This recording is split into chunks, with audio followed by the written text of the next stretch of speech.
The relentless sun beat down on the parched plains of Redemption County, baking the dust that rose in lazy puffs with every gust of wind. Along the rutted track that passed for a road, a small figure trudged, no bigger than a tumbleweed herself, it seemed, against the vast expanse of Silas Blackwood's Bar M ranch. This was Ilara, a child whose age was a guess, her origins a whisper. Her home, if one could call it that, was the Greywood Orphanage on the frayed edge of the nearest town, a place where charity was measured in thin blankets and thinner gruel. Ilara possessed a quiet acuity, an observer stillness that often made her invisible, a useful trait in a world that offered little comfort to a child alone. Her hands, though small and often smudged with grime, were surprisingly deft, capable of mending a torn dress with near-invisible stitches or coaxing a wilting plant back to life in the orphanage's barren yard. These were skills unnoticed, unvalued, like the girl herself. On her right hand, on a finger far too slender for its burden, she wore a ring, a simple band of tarnished silver, intricately carved with what looked like interlocked horseshoes and a tiny, almost indistinguishable star. It was her only possession of true mystery, a silent testament to a life before Greywood, a life she couldn't remember. Miles away, closer to the grand, sprawling ranch house that was the heart of the Blackwood Empire, a different kind of drama was unfolding. Silas Blackwood, a man whose name was synonymous with wealth and unyielding will, stood beside his prized possession, a custom-built coach, more akin to a land yacht than a mere wagon, its polished mahogany gleaming even under a film of trail dust. Its intricate suspension system, designed for Silas's comfort on his frequent tours of his vast holdings, had catastrophically failed. One of the massive, leaf spring assemblies had snapped, leaving the opulent vehicle listing like a wounded galleon. Silas, a man whose patience was as legendary as his fortune was vast, was currently exhibiting none of it. His face, weathered by decades under the Texan sun, was a thundercloud. "Blast and damnation," he roared, his voice accustomed to commanding men and beasts across thousands of acres. "Can none of you overpaid loafers figure this out?" His ranch hands, seasoned men who could rope a steer in a dust storm or mend a fence blindfolded, shuffled their feet, exchanging nervous glances. They were cowhands, not mechanics of such a complex, bespoke contraption. The foreman, a grizzled man named Jed, wiped sweat from his brow with a bandana. "Boss, this ain't like no buckboard. That spring, it's a special make. Snapped clean through. We ain't got the tools, nor the part, out here." Silas kicked at a loose stone, his expensive leather boot sending it skittering. "Then earn your keep and find a way. I'm not spending the night out here playing audience to the coyotes because my $50,000 wagon decides to shed its underpinnings." His gaze swept the horizon, as if daring the solution to simply materialize. It was then, as the dust settled from his outburst, that a small, hesitant voice piped up. Ilara, driven by a curiosity that sometimes overrode her instinct for self-preservation, had wandered closer than she intended, drawn by the commotion and the sight of the magnificent, albeit crippled, vehicle. She had been collecting dried kindling along the fence line, a task assigned by Mrs. Grimshaw, the orphanage matron, when the tableau of frustrated men and the broken coach caught her eye. "Excuse me, sir," she said, her voice barely a squeak, yet it cut through the tense silence. Silas Blackwood, a towering figure in his tailored western suit and wide-brimmed Stetson, turned slowly, his eyes, the color of cold steel, narrowing as they focused on the diminutive child who dared address him. He was not accustomed to being addressed by unsolicited urchins. "What is it, girl? Can't you see we have a problem here?" His tone was sharp, dismissive, a verbal swap meant to send her scurrying. The ranch hands looked on, a mixture of pity and apprehension on their faces. One of them, a younger man named Cletus, snorted.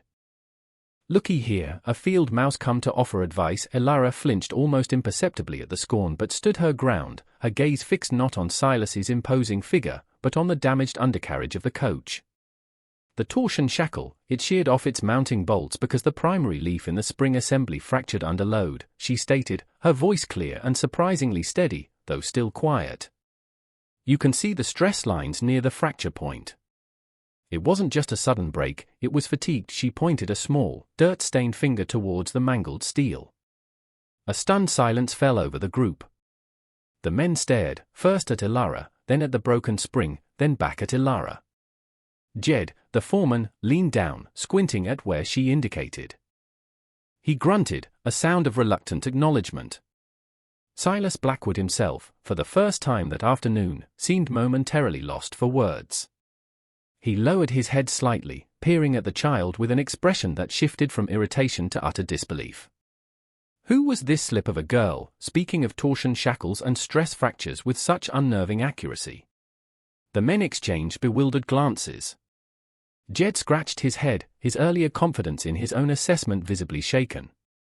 "Well, I'll be," he muttered, crouching for a closer look at the fractured leaf spring. "She might be right about that fatigue, boss. Look here, these hairline cracks spreading from the main break." Silas, a man rarely impressed and never easily, stepped closer, his imposing frame casting a long shadow over Ilara. He hunkered down, his expensive trousers creasing in the dust, to examine the damage himself. His initial glare had softened into a frown of intense concentration, not of anger, but of dawning respect. Ilara, sensing a slight shift in the atmosphere, continued, her voice gaining a fraction more volume. "If you have a heavy chain and a strong pry bar, you might be able to temporarily secure the axle to the chassis. It won't be comfortable, and you'll have to go very slow, but it might get the coach to a place where it can be properly repaired. You'd need to lash it tight, distribute the load as best as possible to the remaining undamaged frame points." She gestured toward specific anchor points on the coach's sturdy underframe, areas that looked like they could bear the strain. Cletus, the young hand who had scoffed earlier, now looked thoroughly abashed. The other men murmured amongst themselves, their earlier skepticism replaced by a grudging admiration. This was no ordinary child. Silas listened intently, his gaze unwavering from the girl. He saw not just her grimy face and threadbare dress, but the intelligent light in her clear grey eyes, the way her brow furrowed in concentration as she explained the mechanics. He'd built his empire on shrewd judgment and recognizing untapped potential, whether in land, livestock, or men. He was beginning to sense something extraordinary here. "And how would a little thing like you know about leaf springs and chassis integrity?" he asked, his voice devoid of its earlier harshness, now carrying a note of genuine curiosity. Ilara shrugged, a small, almost apologetic movement. "Mr. Henderson, at the orphanage, he used to be a wheelwright. He had old books with drawings. And sometimes he'd let me watch him fix the old buckboard. He said I had a knack for seeing how things fit together, or why they broke." Her mention of the orphanage struck a chord with Silas, though he didn't show it. He knew of Greywood, a grim institution he'd made a few token donations to over the years, never giving it much thought beyond a cursory act of civic duty. As Ilara gestured again, explaining a finer point about leverage and weight distribution if they were to attempt her suggested temporary fix, a glint of metal on her small hand caught the afternoon sun. It was the tarnished silver ring. Silas's eyes, sharp and accustomed to detail, fixed upon it. The light was just right, illuminating the intricate carvings, the interlocked horseshoes, the tiny, almost worn-away star in the center. His breath hitched. A sudden, cold wave washed over him, despite the oppressive heat. The world around him seemed to recede, the voices of his men, the creak of the damaged coach, even the incessant buzz of insects, all faded into a distant hum. His gaze was locked on that ring. It couldn't be. Not after all these years. He'd seen a ring like that only once before, a lifetime ago. A ring he himself had commissioned, a unique design, a token of immense love and devastating loss. His heart, a stubborn, resilient organ that had weathered countless storms, began to hammer against his ribs with a force that stole his breath. He straightened up slowly, his eyes never leaving Ilara's hand. The mechanical problem with his coach, moments before the most pressing issue in his world, was suddenly, shockingly, insignificant. A tremor went through him, a tremor not of anger or frustration, but of a hope so profound and terrifying it threatened to unmake him. He reached out, his large, calloused hand trembling slightly, and gently took Ilara's smaller one. "Child," he said, his voice raspy, unfamiliar even to his own ears. Where did you get that ring?" Ilara looked up at him, surprised by the sudden change in his demeanor, the raw emotion that now filled his eyes. She looked down at her hand, at the familiar weight of the silver. I don't know, sir," she whispered, a little frightened by his intensity. I've always had it. As long as I can remember, always. The word echoed in the cavern of Silas's memory, a hollow, painful sound. For him, always had been the length of time he had mourned, the length of time he had lived with a gaping void in his soul. The coach, for the moment, was forgotten. Silas Blackwood, a man who commanded fortunes and ruled a vast swathe of Texas, found himself utterly fixated on a little orphan girl and the tarnished piece of silver on her finger. He gently turned her hand over in his, examining the ring more closely. The craftsmanship was unmistakable, the design unique, a pair of horseshoes, one facing up for luck, the other down, as his beloved Eleanor had insisted, to pour out blessings on others, and the tiny, 5-point star nestled between them, representing their shared dream, their guiding star. He had given it to Eleanor on their 5th anniversary, a custom piece from a master silversmith in San Antonio, long since passed. And Eleanor had been wearing it the day she and their infant daughter, Lily, had vanished on a journey to visit her ailing sister. A flash flood, they'd said. No survivors, no carriage, nothing ever recovered except a single, shattered wagon wheel miles downstream. Grief had nearly broken him then. He'd poured all his energy into building his empire, a monument to his sorrow, a distraction from the hollowness within. Now, this child, this Elara, with her uncanny knowledge and her quiet strength, wore its twin, or perhaps. I've always had it, she'd said. Silas looked into her earnest grey eyes, searching for a flicker, a hint of a memory that wasn't hers. You don't remember anything before the orphanage? No family? No one who might have given it to you? Elara shook her head, her small face clouded with the familiar ache of not knowing. Mrs. Grimshaw says I was found. Just left on the steps. With a blanket and this ring. I was very small, she said. Too small to talk or say my name, left on the steps. With this ring. Silas felt a dizzying vertigo. Could it be possible? After all these years? The timeline, it was plausible. Lily would have been just an infant. If someone had found her, saved her from the flood, perhaps injured and unable to care for her themselves. What is your name, child? He asked, his voice softer now, threaded with an emotion he hadn't allowed himself to feel in decades. Elara, sir, Elara. Not Lily. But names could be changed, given. The ring, however, the ring was a constant. It was a tangible link to a past he thought was buried forever beneath the silt and sorrow of the Brazos River. He looked at his foreman, Jed, whose weathered face was a mask of confusion and concern. Jed, Silas said, his voice regaining some of its customary authority, though edged with a new urgency. Get this coach secured as the girl suggested. Take it to Miller's workshop in town. I have other business to attend. As he turned back to Elara, his expression a mixture of awe, hope, and a terrible, burgeoning fear of disappointment. Elara, he said, I would like you to come with me. I need to speak with Mrs. Grimshaw at the orphanage. The journey to Greywood Orphanage was made in stunned silence, at least on Silas's part. He'd instructed one of his men to fetch a more robust, if less comfortable, buckboard. Elara sat beside him, small and quiet, occasionally glancing at the powerful man whose entire demeanor had shifted so dramatically. She clutched the hand that wore the ring, suddenly self-conscious of the piece of metal that had, in a few short moments, transformed her from an insignificant dust sprite into an object of intense, almost unnerving, scrutiny. The orphanage itself was a stark, grey stone building that seemed to sag under the weight of its own cheerlessness.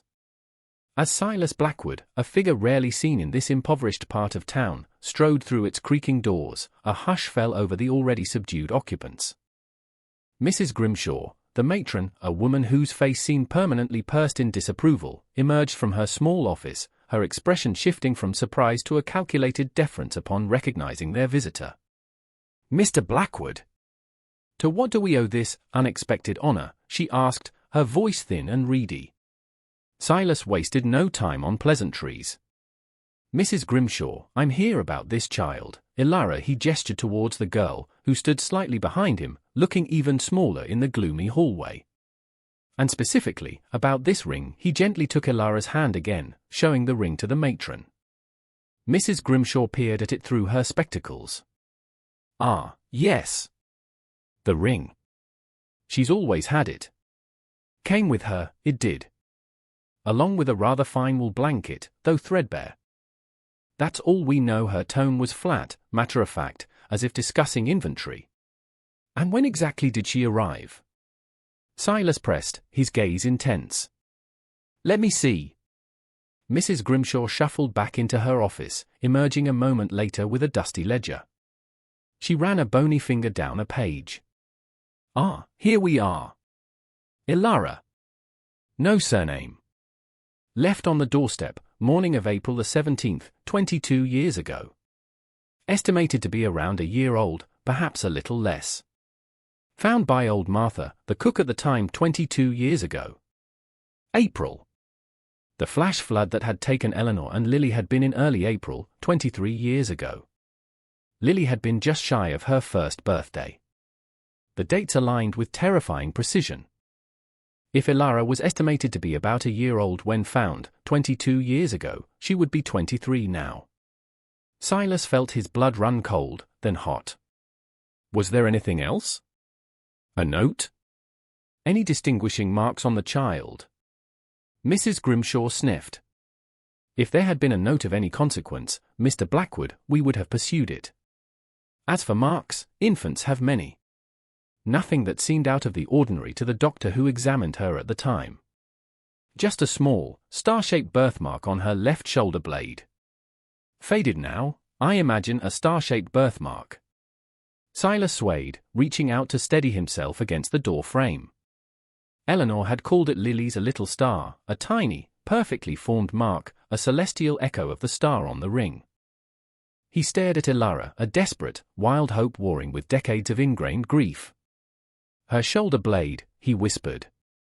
Silas's mind reeled. A star-shaped birthmark. The ring. The timing. It was too much to be coincidence, yet too fantastical to readily accept. He looked at Ilara, who watched him with wide, uncertain eyes, sensing the monumental shift her small existence was causing in this powerful man. Mrs. Grimshaw, oblivious to the storm raging within Silas, continued, she was a quiet babe. Caused little trouble. Always fiddling with things, taking them apart if she could. Clever with her hands, that one. Not much use for a girl destined for domestic service, but there it is. Her words, meant perhaps as a neutral observation, struck Silas with the force of a blow. This child, who might be his own flesh and blood, his Lily, dismissed as clever with her hands but not much use, the injustice of it, the lost years, the bleakness of her upbringing compared to the life she should have had, rose like bile in his throat. He needed more. He needed certainty, though his heart already screamed the truth. Mrs. Grimshaw, he said, his voice tight with controlled emotion, is there anyone still alive who was here when Ilara was found? Old Martha, the cook you mentioned. The matron pursed her lips. Martha passed on a good 5 years ago. Most of the staff from that time are gone or moved on. Records are what they are. She gestured vaguely at the dusty shelves lining her office, a testament to forgotten lives and bureaucratic indifference. Silas felt a surge of frustration. He turned his attention back to the ring. This silversmith, he thought aloud, the one who made this ring, his mark might be on it. Or he might remember the commission. It was a long shot. The silversmith, if he was even still alive, was in San Antonio, a long journey. But Silas was a man who moved mountains when he set his mind to it. He looked at Ilara. Would you mind if I examined the ring more closely? Perhaps take it to someone who knows about old silver. Ilara hesitated for only a moment before carefully sliding the ring from her finger. It felt strange, her hand suddenly bare after a lifetime of its presence. She held it out to him. It's all I have of before, she said softly, a hint of vulnerability in her voice. Silas took the ring, its cool metal surprisingly heavy in his palm. He felt its familiar curves, the worn smoothness of the carvings. He knew this ring. He knew it as well as he knew his own hands. He needed to see that birthmark. But how to ask? How to broach such a delicate subject without frightening the girl further, without raising hopes that, however strong, could still be cruelly dashed? He decided a more indirect approach regarding the silversmith was best for now, while the confirmation of the birthmark needed a more private, gentle setting. He would take her away from this grim place, at least for a while. "Ilara," he said, making a decision that felt both impulsive and irrevocably right. "I own a large ranch. There is always work to be done. And I believe you have a keen mind for mechanical things. How would you feel about leaving Greywood, at least for a time, and coming to stay at the Bar M? We can look into this ring further." "And you deserve better than this," Mrs. Grimshaw gasped, her eyes widening. "Mr. Blackwood? That is highly irregular. She is a ward of the county until she comes of age or is suitably placed." Silas fixed her with a steely gaze. "I am one of the county's largest benefactors, Mrs. Grimshaw. I believe my suitabilities will not be questioned if I choose to offer a promising young woman an opportunity for honest work and a better life. I will handle the necessary arrangements." His tone brooked no argument. He turned back to Ilara, whose eyes were now shining with a mixture of disbelief and a fragile, burgeoning hope. "What do you say, Ilara?" She could only nod, a lump forming in her throat. The Bar M Ranch. It was a place of legend, a symbol of a world so far removed from her own reality that she could scarcely comprehend it. And yet, this man, the richest cowboy in the territory, was offering her a chance. Because of a broken wagon and a tarnished silver ring. The journey to the Bar M ranch house was a world away from the grim realities of Greywood. Ilara sat beside Silas in the buckboard, the vast, rolling acres of his land stretching out before them like a painted canvas. The ranch house itself was an imposing but welcoming structure of stone and timber, nestled in a valley with a clear stream running nearby. It exuded an air of rustic grandeur, of wealth hard-earned and deeply rooted in the land. Mrs. Travers, the housekeeper, a kind-faced woman with silvering hair, greeted them at the door, her expression one of polite surprise at the sight of the small, plainly dressed girl beside her employer. Silas, with a curt explanation that left much unsaid, instructed Mrs. Travers to prepare a room for Ilara and find her some suitable clothing. "And ensure she is comfortable," he added, a protective note in his voice that did not go unnoticed by the astute housekeeper. Once Ilara was settled, looking bewildered but clean in a borrowed dress many sizes too large, Silas retreated to his study, the ring clutched tightly in his hand. He needed to think, to plan. The birthmark was the next crucial piece of the puzzle. He sent a message via his fastest rider to Dr. Armitage, the old-town doctor who had served Redemption County for over 40 years, requesting his discreet presence at the ranch. While he waited, Silas stared at the ring. He pulled out a magnifying glass from his desk drawer and examined it minutely. There, on the inside of the band, almost invisible to the naked eye, was a tiny, stamped insignia, a stylized A.S. Antonio Silva. The San Antonio silversmith. He was long gone, Silas knew, but his son had taken over the business. Perhaps their records, if they still existed, would hold another piece of confirmation. But the birthmark, that was more immediate. When Dr. Armitage arrived, a portly man with kind eyes and a reassuring bedside manner, Silas explained the situation in hushed tones, omitting the more fantastical elements of his suspicions, focusing instead on his concern for Ilara and the mystery of her origins. He simply stated he had reason to believe she might be connected to a tragedy in his past and needed to confirm a specific identifying mark. The doctor, a man of discretion and compassion, listened patiently. "A star-shaped birthmark on her left shoulder blade, you say," he mused. "Uncommon, but not unheard of. I can certainly examine her, Silas, if the young lady is willing." Ilara, when gently approached by Mrs. Travers and Dr. Armitage, was understandably hesitant. But Silas spoke to her himself, his voice gentle, explaining that it was important for understanding her past, connected to the ring she wore. Trusting the unexpected kindness she had been shown, she agreed. In the privacy of her new room, with Mrs. Travers present, Dr. Armitage conducted a brief, respectful examination. A few minutes later, he emerged, his expression unreadable. Silas held his breath. Dr. Armitage looked directly at Silas.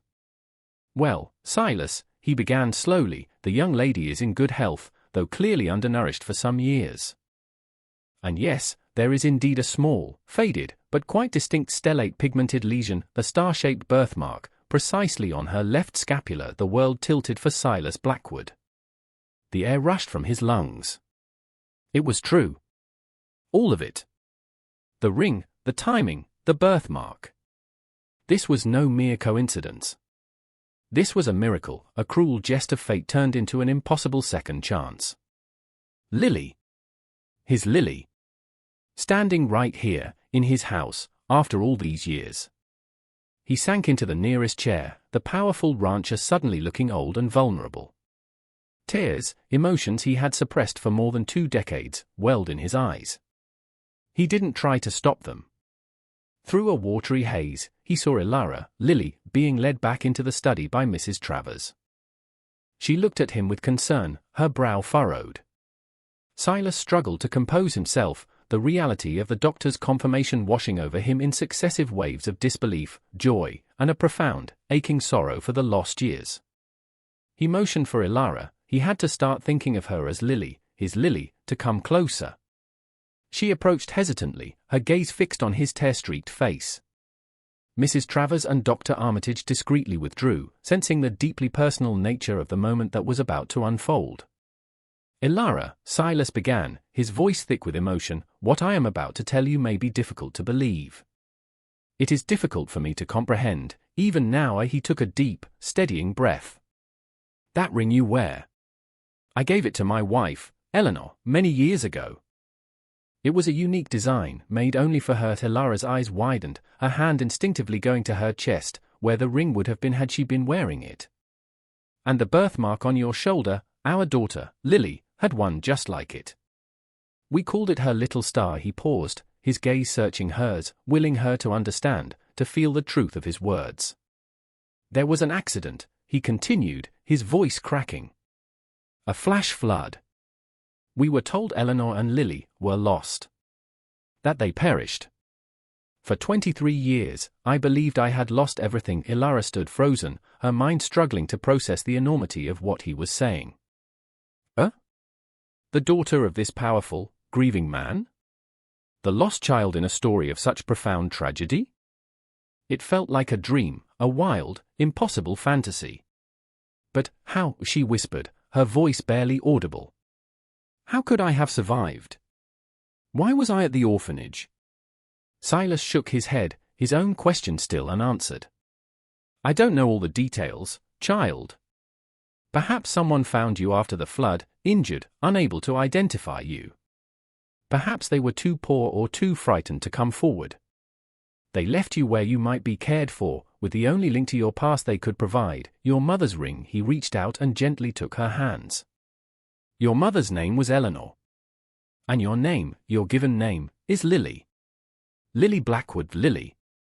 The name felt foreign yet achingly familiar, like a half-remembered lullaby. Tears welled in her own eyes now, tears of confusion, of dawning understanding, of a grief she hadn't known she carried for a mother she couldn't recall and a life she never had. My mother, she choked out. Silas nodded, his own tears flowing freely now. She was the kindest, bravest woman I ever knew. And she would have loved you fiercely, just as I do. Lily, the name, spoken with such love and certainty, began to settle in her heart. He pulled out an old, leather-bound locket from his vest pocket, one he always carried. He fumbled with the clasp, his hand shaking, and opened it. Inside, on one side, was a miniature portrait of a beautiful woman with kind eyes and a gentle smile, Eleanor. On the other side, a tiny, faded photograph of a baby with a tuft of dark hair. This was your mother, he said softly, showing her the portrait. And this was you, Lily. Ilara stared at the images, her vision blurring. The woman in the portrait, there was a resemblance, a shadow of her features in Ilara's own face. And the baby, it was impossible to tell, yet a sense of connection, deep and primal, stirred within her. The story of her life, previously a blank page, was suddenly, overwhelmingly, being written. The days that followed were a whirlwind of emotion and revelation. Silas officially began the process of acknowledging Elara as his daughter, Lily Blackwood. The legalities were complex, but his influence and the undeniable evidence of the ring and the birthmark smoothed many paths. The news spread like wildfire through Redemption County, a tale so extraordinary it bordered on myth. The little orphan girl, who had so astutely diagnosed the problem with the richest cowboy's wagon, was, in fact, his long-lost daughter. It was a story of biblical proportions, whispered in saloons, discussed over general store counters, and marveled at in ranch kitchens. For Lily, the transition was overwhelming. From the stark anonymity of Greywood, she was thrust into a life of comfort and affection she had never imagined. Mrs. Travers fussed over her, ensuring she had beautiful new clothes that actually fit, and nourishing meals that made her realize just how hungry she had always been. The ranch hands, who had initially been stunned into silence, now treated her with a mixture of awe and a dawning, protective affection. Cletus, who had once mocked her, was now her most devoted admirer, quick to offer a helping hand or a shy smile. Silas, however, was the anchor in her new world. He spent hours with her, sharing stories of Eleanor, painting a vivid picture of the mother she had never known. He showed her old photographs, Eleanor's cherished books, a pressed flower from their wedding day. He spoke of their dreams for the Bar M, their hopes for their child. And as he spoke, Lily began to see not just Silas Blackwood, the formidable rancher, but a father, a man who had carried an immense sorrow for over 2 decades, a man whose heart was slowly, miraculously, beginning to heal. He encouraged her interest in mechanics, taking her to the workshop where his coach was being meticulously repaired with a new, custom-forged spring assembly, based, in part, on her insightful observations. The foreman there, Mr. Miller, listened with genuine respect as she discussed stress points and load bearings.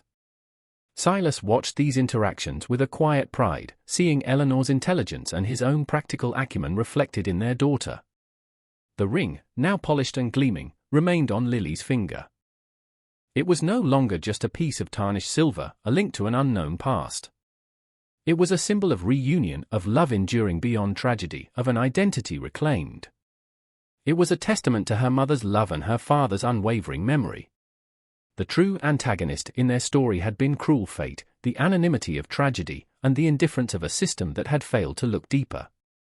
Now, that fate was being rewritten, not by anger or revenge, but by the quiet power of truth and the undeniable bond of family. Silas never did find out exactly who had rescued Lily from the floodwaters and left her at the orphanage. Perhaps it was a traveler, themselves displaced, or a settler too afraid of the authorities. In the end, it didn't matter. What mattered was that she was here, she was home. The void in Silas Blackwood's life, once a vast and barren wasteland, was now filled with the laughter and light of his rediscovered daughter. The richest cowboy in Texas was finally, truly, rich beyond measure. Years passed. The Bar M ranch flourished, not just in cattle and land, but in warmth and happiness. Lily Blackwood, once the orphan Elara, grew into a remarkable young woman. She possessed her mother's grace and compassion, and her father's keen intellect and determination. She pursued an education in engineering, her childhood fascination with how things worked blossoming into a genuine talent. Yet, she never lost her connection to the ranch, often returning to help Silas implement new, innovative irrigation systems or design more efficient machinery for their operations. The ring, her mother's ring, remained her most cherished possession, a constant reminder of her miraculous journey from obscurity to belonging. Silas Blackwood, his hair now entirely silver, his face etched with the softer lines of contentment rather than the harsh grooves of grief, was a changed man. The loneliness that had haunted his grand house for so long was banished, replaced by the lively presence of his daughter and, in time, her own family. He found joy in simple things, watching Lily explain the principles of a new engine design with passionate clarity, or seeing her ride across the plains, as skilled a horsewoman as any on the ranch. The people of Redemption County often spoke of the story, the legend of the orphan girl and the richest cowboy. It became a tale of hope, a testament to the unexpected ways life could mend what was broken. It reminded them that worth was not always visible, that talent could be found in the humblest of places, and that sometimes, against all odds, destiny could weave a pattern of profound and beautiful justice. The shadow of Mrs. Grimshaw and the cold indifference of Greywood faded, replaced by the enduring legacy of kindness and the power of an undeniable truth, sparked by a broken wagon and revealed by a simple, tarnished ring. Silas often looked at Lily, his heart swelling with a love that was both old and new, a love resurrected. He knew Eleanor would have been immensely proud. And in those moments, he understood that the greatest fortune he had ever possessed was not his land or his herds, but the improbable, precious gift of his daughter, returned to him from the tides of sorrow, a guiding star that had finally found its way home. The moral of their story echoed through the valleys and across the plains, that even in the deepest darkness, the smallest glint of truth, like a star on a silver ring, can lead to the most extraordinary dawn.